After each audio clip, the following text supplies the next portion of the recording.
कुछ दिनों की खामोशी फिर कोहराम मच गया। जी हाँ, हैदराबाद में एक और कत्ल की संगीन वारदात पेश आई। नामालूम हमला आवरों ने तेजदार मोहल्लिक हथियारों से हमला करते हुए सतीश चावला नामी नौजवान को बेरहमी के साथ हलाक कर दिया।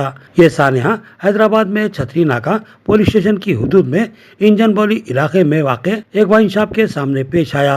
आईनी शाहिदीन के मुताबिक सतीश चावला अपनी इनफील्ड बुलेट गाड़ी पर वहां पहुंचा।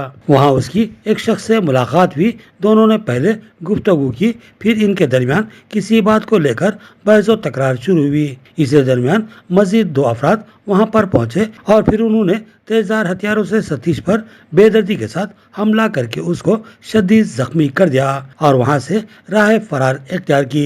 जख्मी सतीश चावला को उस्मानिया अस्पताल ले जाया गया, लेकिन वहां डॉक्टरों ने उसको मुर्दा करार दिया। पुलिस ने कत्ल का मुकदमा दर्ज कर लिया और सतीश चावला की लाश को मुर्दा खाना उस्मानिया में मुंतकिल कर दिया और तहकीकात का आगाज कर दिया। आईनी शाहिदीन और सीसीटीवी कैमरों और दीगर शवाहिद के जरिए पुलिस नामालूम हमला आवर मुलजिमीन की तलाश में सरगर्म हो चुकी है। हैदराबाद में कत्ल की पैदर पे वारदातों के बाद पुलिस ने सख्त रवैया इख्तियार किया था और जबरदस्त चौकसी इख्तियार कर ली थी।